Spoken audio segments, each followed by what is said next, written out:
하나님 아버지, 오늘 하나님의 말씀을 또 전하고 나눌 때에 주 예수께서 우리 안에 계셔서 우리에게 가르치시고 생각나게 하시는 거룩한 증거들이 나타나게 하여 주시옵소서. 말씀을 전하는 자도 듣는 자도 다 한 성령으로 충만하여 하나님과 우리 사이에 가리운 것이 없게 역사하여 주시옵소서. 믿음으로 헌금한 손길들 위에 복을 주시고 저들이 한 믿음의 행동이 하나님의 말씀을 분명히 믿고 의지하여서 그 약속이 이루어지기를 사모하는 소망 가운데 한 일이 되게 하여 주시옵시고 그 믿음을 기억하사 갚으시는 하나님의 응답이 있도록 역사하여 주시옵소서. 예수님의 이름으로 기도하였습니다. 하나님의 말씀은 사도행전 2장 14절에서 21절까지 말씀을 함께 같이 합독하겠습니다. 사도행전 2장 14절에서 21절까지 말씀을 함께 같이 합독하겠습니다. 함께 읽겠습니다. 시작. 베드로가 11사도와 함께 서서 소리를 높여 이르되 유대인들아 예루살렘에 사는 모든 사람들아 이 일을 너희로 알게 할 것이니 내 말에 귀를 기울이라. 때가 제3시니 너희 생각과 같이 이 사람들이 취한 것이 아니라 이는 곧 선지자 요엘을 통하여 말씀하신 것이니 일러스되 하나님이 말씀하시기를 말세에 내가 내 영을 모든 육체에 부어주리니 너희의 자녀들은 예언할 것이요 너희의 젊은이들은 환상을 보고 너희의 늙은이들은 꿈을 꾸리라. 그때에 내가 내 영을 내 남종과 여종들에게 부어주리니 그들이 예언할 것이요 또 내가 위로 하늘에서는 기사를 아래로 땅에서는 징조를 베풀리니 곧 피와 불과 연기로다. 주의 크고 영화로우신 날이 이르기 전에 해가 변하여 어두워지고 달이 변하여 피가 되리라. 누구든지 주의 이름을 부르는 자는 구원을 받으리라 하였느니라. 아멘. 우리 하나님은 살아계시고 항상 우리와 함께 하시는 하나님이십니다. 신앙생활은 살아계시고 함께 하시는 그 하나님에 대한 증거를 보며 사는 삶이 신앙생활이에요. 그 증거라고 하는 것이 뭔가 엄청나고 꼭 대단한 것이라는 얘기는 아닙니다. 예를 들면 이런 거예요. 어저께 이제 월삭 새벽 기도를 하는데요. 시간이 됐는데 이은희 전도사님이 안 오시는 거예요. 걱정이 계속 되죠. 설교를 하면서도 걱정이 되고 또 기도를 하면서도 걱정이 되고 카톡을 넣었는데 일자가 안 사라지니까 걱정이 되고 전화를 해도 안 받으시니까 걱정이 되고 하더라고요. 그러니까 애시당초 안 오는 사람은 걱정이 안 돼. 그런데 늘 오던 분이 안 오니까 별 생각이 다 드는 거예요. 그냥 단순히 못 일어나신 거면 좋겠는데 오시다가 사고가 난 건지 아니면 무슨 큰일이 난 건지 사실은 꽤 걱정이 됐었어요. 그래서 영상 작업을 하고 계속 연락을 해도 전화 안 받으시고 그래서 영상 작업이 올라간 다음에까지 연락이 안 되면 올라가 봐야 되겠다 이런 생각을 사실 했거든요. 근데 어느 순간에 그 일자가 딱 지워지는 거예요. 증거를 봤죠. 아, 살아계시구나. 조금 있더니 아멘 그러고 뭐가 올라왔어요. 그러니까는 새벽기도 영상에 대해서 그러더니 또 이제 우리가 늘 보는 그 큐티가 띵 올라오는 거죠. 그런 증거 말이에요. 직접 보지는 못하고 직접 목소리를 듣지도 못해요. 어제 하루 종일 통화가 안 돼요. 전화를 안 받으셔. 그래도 안심되는 한 가지는 그놈의 일자가 지워졌다는 거. 뭔가 확인을 하셨다는 거. 우리가 하나님 살아계시고 우리와 함께 하시다라고 하는 증거가 꼭 그런 것 같아요. 엄청난 병에서 나음을 입고, 물론 또 좋죠. 어마어마한 문제에서 해결을 받고, 그것도 굉장히 훌륭한 일이죠. 근데 그런 게 아니더라도, 남들 볼 때는 아무것도 아닌 그 카톡 메시지에 일자 하나 사라지는 것 같을지라도, 하나님 살아계시구나. 하나님 나랑 함께 하시는구나. 이 증거만 있으면 우리는 신앙생활 할 맛이 날 것 같아요. 그걸 사실 계속 체험하면서 가고 싶은 것이 신앙생활이거든요. 그러다 보니까 이게 카톡 메시지 일자가 지워지는 걸 보려면 뭘 해야 되겠어요? 그렇죠. 일단은 보내봐야 이게 지워지는지 안 지워지는 줄 알지. 보내보지도 않고 막 그걸 기다릴 수는 없는 거잖아요. 그래서 기도하는 거예요. 말을 걸고 액션을 취하고 하나님 앞에 다가가고 살아계신 응답과 증거를 보려고 하는 거죠. 우리의 신앙생활 그래서 하는 거예요. 해야 되니까, 안 하면 큰일 날까봐, 찝찝하니까가 아니라 하고 증거를 보려고 하는 거죠. 저는 우리 함께 신앙생활하는 우리 모든 성도들이 그런 증거에 좀 익숙해졌으면 좋겠어요. 어떤 사람은 읽고 일십이라 그러죠. 읽고 답변이 없으면 읽고도 대답도 안 하냐? 이럴 수 있겠지만 어떤 사람에게는 그게 사라진 것만으로도 안심이 되는 경우가 생기니까 결국 우리의 신앙생활이 그렇게 좀 민감하고 분명해졌으면 좋겠는 거죠. 오늘 성경 본문 우리가 너무 잘 아는 것처럼 성령 받은 다음에 처음으로 예수의 제자들이 하나님께서 자기들에게 주신 말로 복음을 전하는 얘기가 이렇게 나오고 있어요. 성령은 뭐 하시는 분이냐? 증거하시는 분이에요. 그래서 성령을 받은 사람은 반드시 어떤 증거가 나타나야 하는 거예요. 성령은 그냥 놀러 오신 분이 아니에요. 성령은 분명히 우리 안에서 우리와 함께 하시고 계시다는 증거를 좀 뿜뿜 드러내려고 하시는 분이 그분이세요. 성경을 좀 볼까요? 로마서 8장 16절입니다. 로마서 8장 16절입니다. 함께 읽겠습니다. 로마서 8장 16절입니다. 함께 읽겠습니다. 시작. 성령이 친히 우리 영과 더불어 우리가 하나님의 자녀인 것을 증언하시나니, 이렇게 되어져 있어요. 성령은 우리 안에 왜 오셨느냐? 가장 큰 특징은 예수를 생각나게 하시고 깨닫게 하시고 은혜로 주신 것들을 기억하게 하려 오셨는데, 그걸 통해서 결국 뭘 증거하려고 하는 거냐? 내가 하나님의 자녀라고 하는 걸 증거하려고 하시는 거예요. 내가 하나님의 자녀라고 하는 거. 그래서 성령 충만한 사람들의 첫 번째 특징은 뭐냐면 내가 하나님의 자녀라고 하는 사실을 분명하게 드러내고 말하는 거예요. 내가 누구 자식이라고 하는 걸 확실하게 나타내는 거죠. 얼굴 모양이 같던지 성질이 같던지 머리가 곱슬거리는 게 같던지 갖가지 이유는 여러 가지겠지만 내가 누구 자식인지가 분명하게 드러나듯이 성령은 우리 안에 하나님이 내 아버지시라고 하는 사실을 드러내려고 오시는 거예요.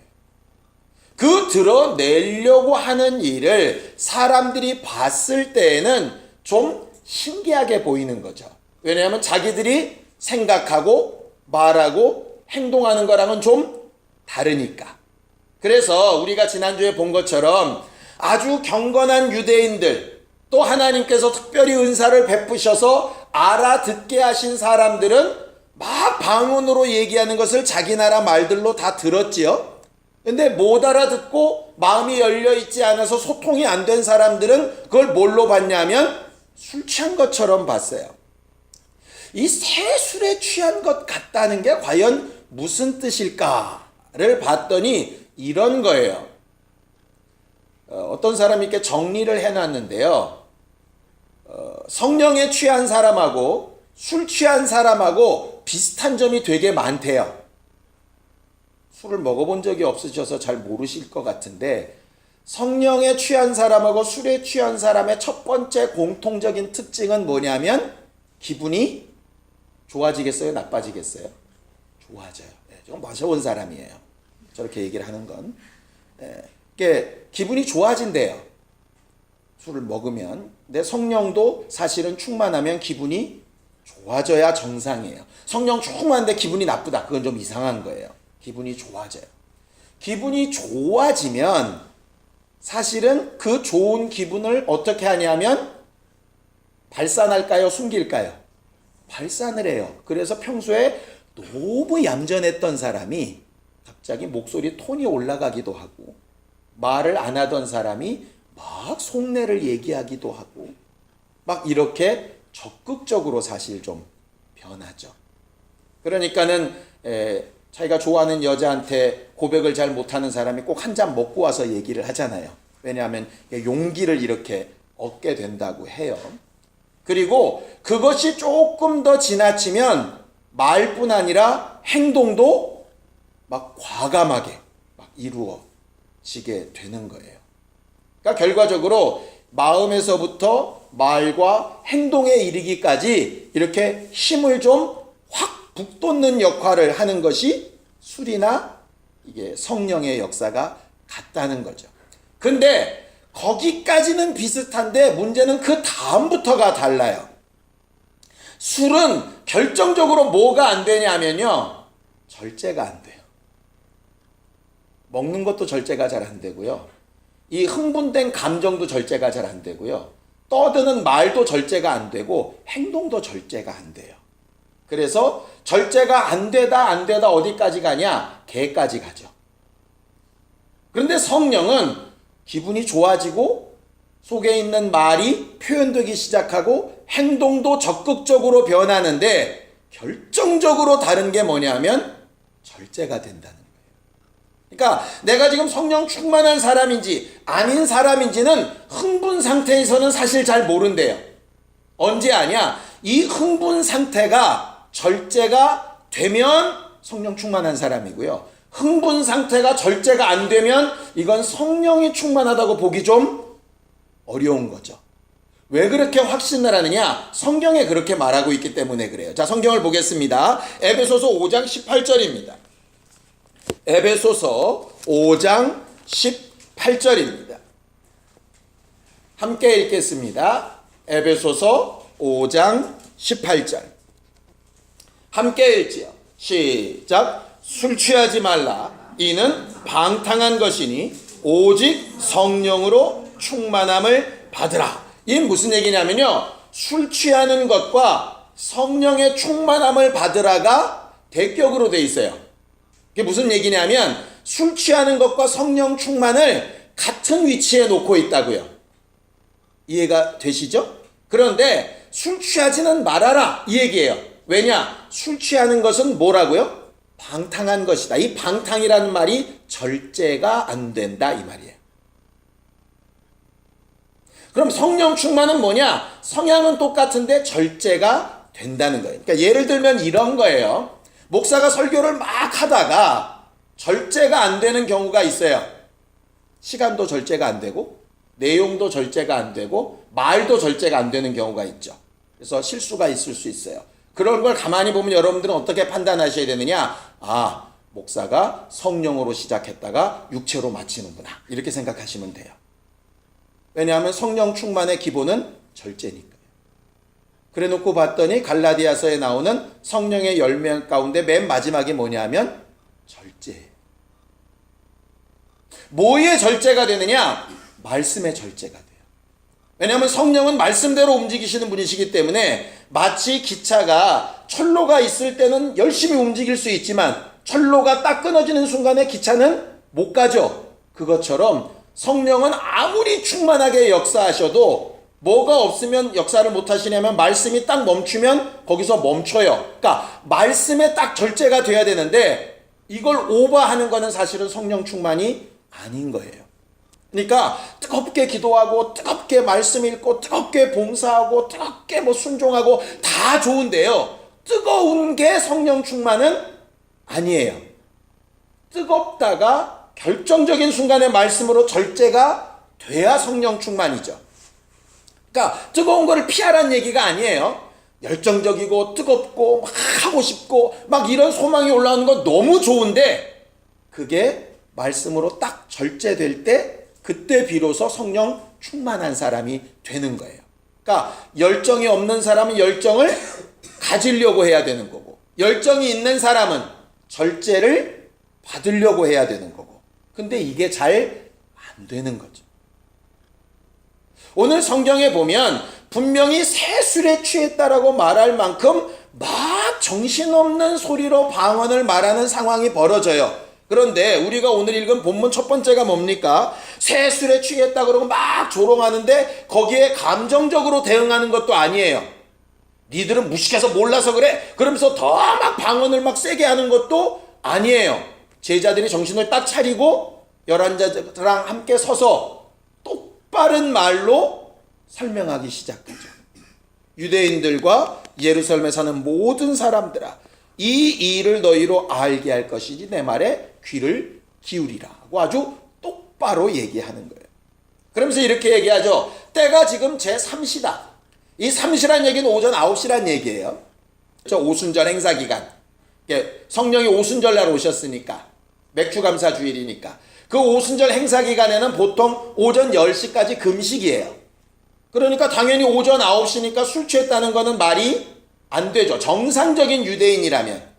그러니까 안 먹었어 불어봐 이게 아니라 말씀으로 검증을 하는 거예요. 우리 유대인이다. 오순절 절기를 지키는 사람이다. 그러니 10시까지 금식하는 절기에 어떻게 9시에 술에 취할 수 있냐. 말씀에 근거 없이 함부로 판단하는 거 잘못된 거다라고 아주 명확하게 얘기를 한다. 그러니까 성령 충만한다고 못 알아들을 소리를 막 외친다는 얘기가 아니라 성령 충만하여 영의 소리를 말하든 외국어를 말하든 어쨌든 그런 행사를 큰 역사 이후에 분명히 정신 차리고 자기의 말을 할 수 있는 사람이어야 된다니. 예를 들어 막 기도하다가 그 다음에 어떤 사람의 사정을 살펴봐야 될 때는 그 흥분을 딱 가라앉히고 그의 사정을 충분히 보고 대화가 가능해야 된다는 얘기예요. 말씀을 막 전하다가 어떤 사람의 아픔이나 어려움을 보면 그게 딱 멈춰지고 그 상황에 대해서 함께 기도하고 역사를 구할 수 있어야 된다는 얘기예요. 내 하는 페이스대로만 막 밀어붙이는 게 성령 충만이 아니라는 얘기예요. 왜 이렇게 제가 장황하게 말하냐면 우리가 흔히 착각하는 부분이 그래서 그래요. 저 사람 성령 충만하니까 말리면 안 돼. 막 이렇게 되는 거예요. 죄송한데요. 성령 충만하니까 말려야 돼요. 뭐로 말려야 되냐? 내 마음에 안 들어서 말리는 게 아니라 말씀을 들어서 말려야죠. 그래서 오늘 성령 받은 이 사건에 대해서 베드로가 말하는 거예요. 자기 말을 하는 게 아니라 이스라엘 사람들이 다 알고 있는 요엘 선지자의 말을 들어서 설명을 하는 거죠. 이렇게 성령 충만한 사람의 특징, 하나님이 내 안에 살아계시다라고 하는 특징 뭐냐? 첫 번째는 마치 술 취한 것처럼 행복하고 말이 표현이 되고 행동이 적극적으로 움직여가는 게 첫 번째예요. 그래서 우리의 기도 제목 첫 번째가 뭐가 됐으면 좋겠느냐? 낙심되고 실망하고 몰라 이렇게 됐던 사람들이 살아보려고 하고 해보려고 하고 움직여보려고 하고 말해보려고 하고 찾아가 보려고 하는 마음으로 바뀌는 것, 그게 성령 충만의 첫 번째예요. 우리가 제일 먼저 회복해야 될 게 바로 그 부분이에요. 왜냐하면 하나님은 살려고 하는 사람을 살리시거든요. 그래서 살려고 기도하러 나오려고 해 봐야 하는 거예요. 예배하러 나오려고 해 봐야 되니까 기도 나와 이게 아니라 그렇게 하려고 하는 의지가 결국 성령이 내 안에 살아계신 증거예요. 아니 무슨 은사도 안 나타나고 아무 응답도 없는데 그게 무슨 성령이 내 안에 와 계신 증거야? 아니 아까 말씀드렸잖아요. 이은희 전도사님을 직접 보지 못하고 숨쉬는 소리를 못 들어도 카톡에 일자 하나 없어진 것도 살아계신 증거라니까. 거기서부터 출발을 한다니까요. 그러니까 여러분에게 스스로 물어보세요. 나는 지금 신앙생활하고 있는데 제일 첫 번째, 살고 싶은 사람인지 죽고 싶은 사람인지, 내가 가진 문제를 해결하고 싶은 사람인지 그냥 놔두고 싶은 사람인지, 내가 뭔가를 먹고 싶고 하고 싶고 만나고 싶고 움직이고 싶은 사람인지, 보기도 싫고 말하기도 싫고 나 혼자 뒀으면 좋겠고 이러고 싶은 사람인지 스스로를 돌아보면, 아, 하나님이 내 안에서 함께 살아계시는 분이구나 하는 것과, 아, 내 안에 하나님의 생명력이 안 나타나고 있구나 하는 것을 첫 번째로 구분할 수 있어요. 저는 우리 성도들이 일단 막 살고자 하는 사람이었으면 좋겠어요. 뭘 막 해보려고 하는 사람이었으면 좋겠어요. 예수를 만났던 첫 사람들이 그랬었거든. 세리라고, 창기라고, 문둥병자라고, 나면서부터 소경되고 절름발이라고, 어쩔 수 없다고 이렇게 자포자기했던 사람들이 예수 만나고 제일 먼저 든 생각이 살아봐야 되겠다고 고침받은 거예요. 원수는 반대로 해봤자 소용없어. 전에도 해봤잖아. 안 해봤냐? 괜히 헛심 쓰지 마. 이렇게 자꾸 누르죠. 성령이 들어오셔서 제일 먼저 하시는 특성은 살아나게 하시는 거예요. 두 번째는 뭐냐면 아까 말한 대로 그렇게 살아난 것이 오바되지 않게, 방탕해지지 않게, 내 맘대로 가지 않게 뭐의 절제를 받아야 된다고요? 말씀의 절제를 받아요. 그게 두 번째예요. 개인적인 생각은 집사님 좀 이런 말씀으로 좀 절제하세요 라고 할 만큼 여러분들이 좀 팔팔 뛰었으면 좋겠어요. 우선은 뭐 뛰어야 절제도 있지, 뭐 뛰지도 않는데 무슨 절제를 먼저 얘기하겠어요. 그러나 절제를 염두에 두고 사실은 해야 되는 부분인 거죠. 세 번째는 나 혼자 절제되고 끝나는 문제가 아니에요. 내가 이렇게 열정적이었다가 말씀으로 확실히 절제되는 이유는 뭘로 설명이 가능해야 되냐면 말씀으로 설명이 가능해요. 그러니까 열정적인 건 어떻게 보면 육체의 활동이라고 볼 수 있어요. 딱 자신을 절제하고 브레이크 밟는 건 의지의 활동이라고 볼 수 있죠. 그런데 말씀으로 그것을 검증해서 설명해내는 건 이건 영적인 활동이에요. 그래서 전에도 말씀드렸잖아요. 영과 혼과 몸이 하나님 앞에 주님 오실 때까지 보존되어야 한다. 이 밸런스가 항상 잘 맞으면 좋은데 우리가 그렇질 않아요. 이게 탄수화물, 비타민, 뭐 무기질 뭐 이런 것들 여러 가지들이 있잖아요. 그런 것들이 항상 먹을 때마다 똑같이 균형 잡히게 이렇게 안 들어오잖아요. 아무리 영양사가 꾸며줘도 이게 들쑥날쑥 하잖아. 어쩌다 보면 이게 모자라고 어쩔 때면 저게 모자라고, 그러니까 어쩔 때는 고기가 땡기면 고기도 먹었다 이렇게 하듯이 사실은 그 균형을 계속 맞춰가는 게 신앙생활이에요. 열정이 부족하면 움직이는 쪽으로, 너무 내가 과하면 의지를 가지고 절제하는 쪽으로, 이것이 영적으로 말씀이 공급되는 쪽으로, 사실은 다 이게 균형이 맞춰져야 되는 것인데 그 균형을 맞출 수 있도록 도우시는 분이 누구냐면 성령이십니다.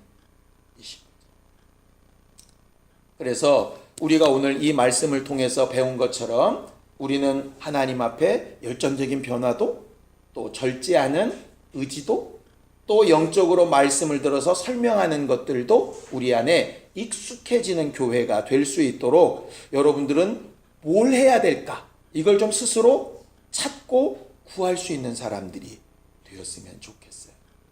거기에 덧붙여서 오늘 우리가 이제 읽었던 이 요엘서의 말씀을 통해서 우리가 또 좀 오해하는 부분 하나를 좀 고치기를 원해요. 자, 21절을 좀 읽어보겠습니다. 우리가 너무나 잘 아는 말씀이라 사실은 읽지 않고 외워도 돼요. 21절입니다. 함께 읽습니다. 시작. 누구든지 주의 이름을 부르는 자는 구원을 받으리라 그랬어요. 우리는 이 말씀이 믿음으로 확 들어와 있어서 어떤 상황까지 벌어지냐 하면, 중환자실이나 이렇게 임종을 앞둔 분 앞에 가서 이렇게 보통 얘기하죠. 아버지, 예수 내 구주하세요. 예수님을 믿습니다 하세요. 그럼 이제 돌아가시면서 예수 이렇게 가셨어요. 예수 내고자 하셨다고. 봐라, 성경에 누구든지 주의 이름을 부르면 구원을 얻는다 하셨지 않냐고.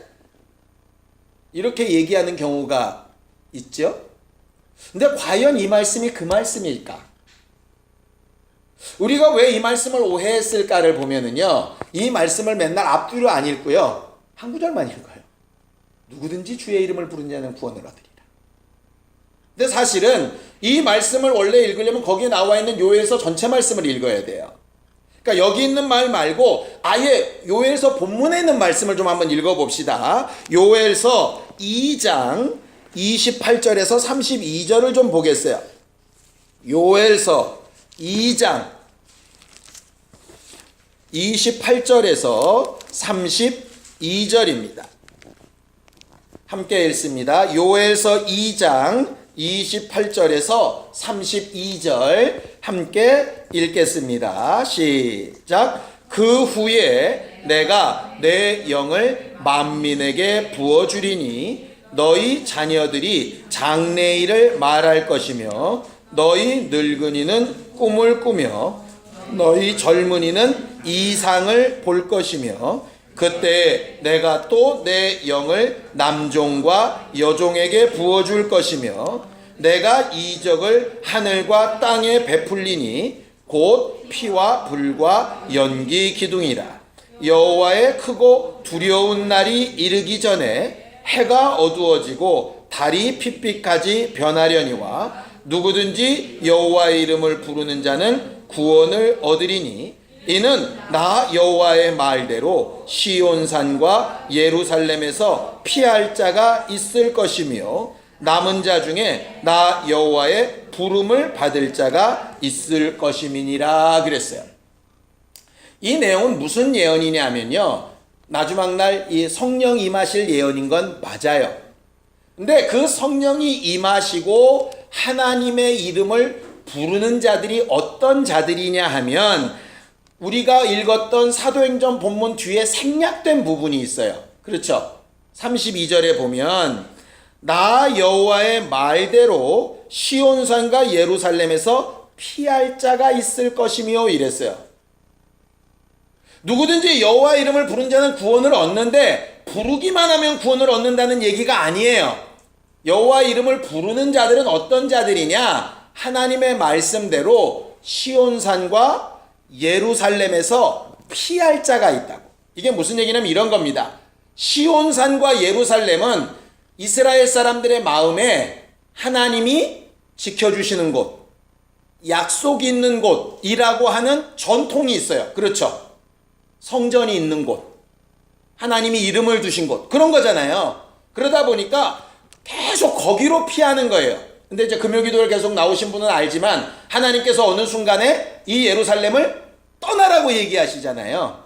마치 예수께서 성전을 허물으라고 얘기하시는 것처럼 너희가 지금까지 믿고 있었던 것을 좀 내려놓고 내가 새로 말하는 걸 믿어 라고 하실 때가 있단 말이에요. 그런데 대부분의 사람은 여호와 이름을 부르면서 어떻게 하느냐? 하나님의 말씀은 안 듣고 과거에 자기가 믿었던 대로 간다는 거예요. 그런 자들은 여호와 이름을 불러서 구원을 받는 자가 아니에요. 예수님 시대 때로 가면 이런 거죠. 예수가 오셔서 새 계명을 얘기하시는데 바리새인은 그걸 안 듣는 거예요. 옛 계명이 하나님의 것이라고 생각하는 거죠. 그러면서 누구 이름을 불러요? 하나님의 이름을 불러요. 그런데 그런 자에게 구원이 없어요. 예수 이름을 부르면 무조건 구원을 얻는다는 얘기가 아니라 예수 이름을 부르는 자는 어떤 자들이냐? 부른다는 말이 무슨 말이냐? 하나님의 말씀이 뭐라고 하시는지를 아는 자들이란 얘기지. 부르라니까 그 이름을 냅다 부르면 주문 외듯이 해결이 난다는 뜻이 아니에요. 쉽게 얘기해서 침례받았다고 구원받은 거 아니고요. 교회를 열심히 다니고 있다고 구원받은 것도 아니라는 얘기예요. 제일 중요한 건 하나님이 내게 말씀하신 바대로 피할 때 피하고 찾을 때 찾고 나아갈 때 나아가고 있는가? 라는 거예요. 그래서 그 다음에 더 정확하죠. 부르심을 받은 자. 하나님의 말씀하시는 것에 익숙해서 행동하는 자가 그의 이름을 부르는 자, 이렇게 되어져 있어요.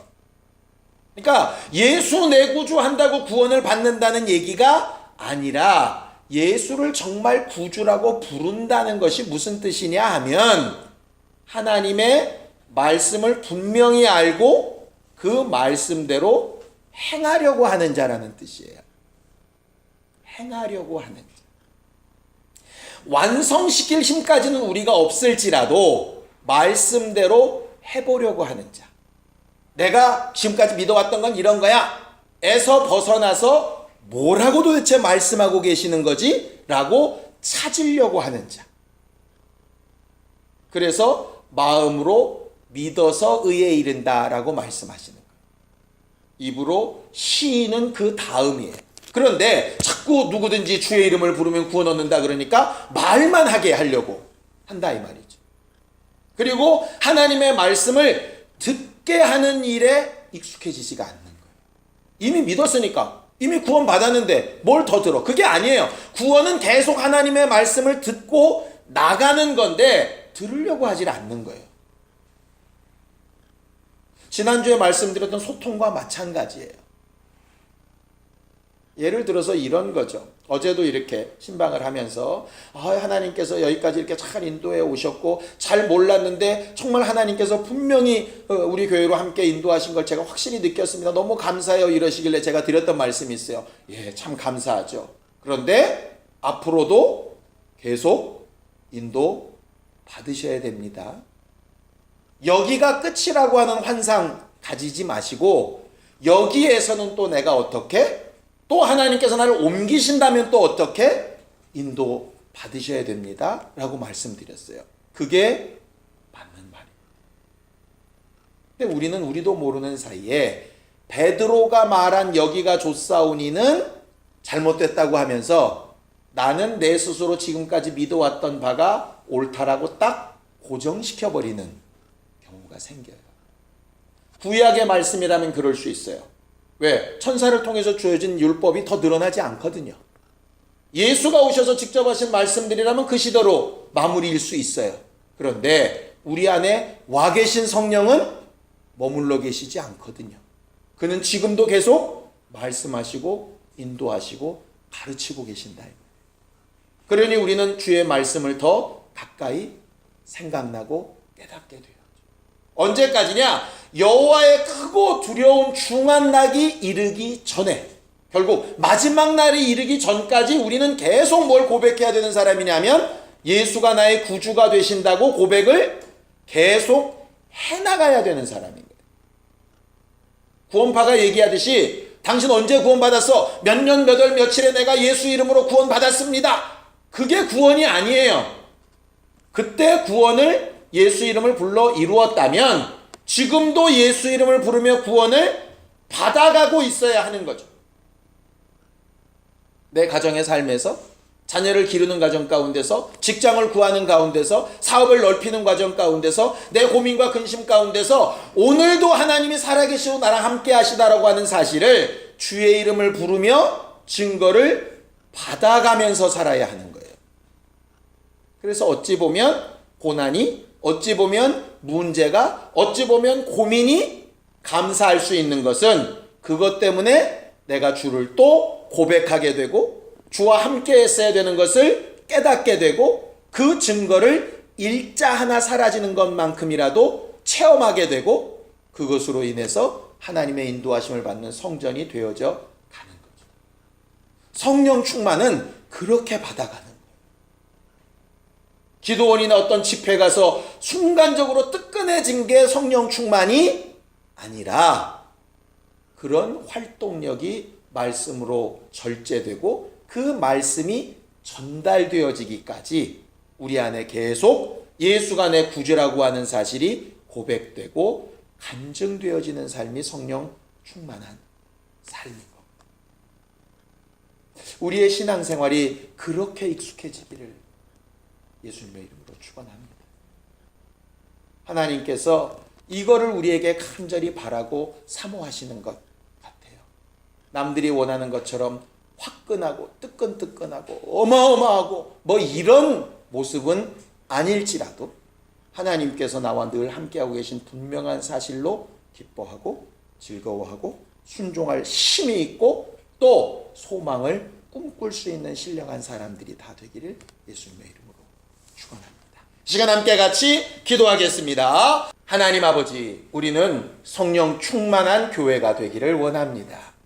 순간적으로 열정적인 것에서 멈추지 않고 하나님의 말씀으로 잘 절제되며 주의 말씀을 근거로 복음을 전하고 말할 수 있는 성령 충만함이 우리 안에 있기를 원하오니 우리의 영도 혼도 육체와 환경도 붙드시고 인도하여 주시옵소서.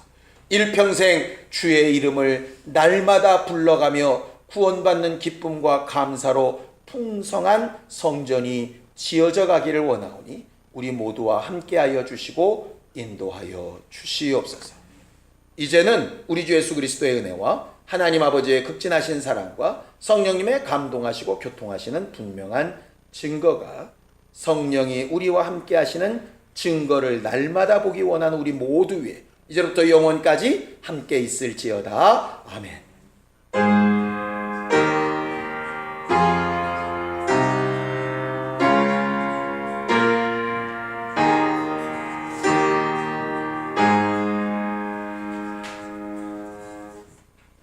우리 예배 받으신 하나님 앞에 감사 한번 끝내겠습니다. 수고하셨습니다. 감사합니다.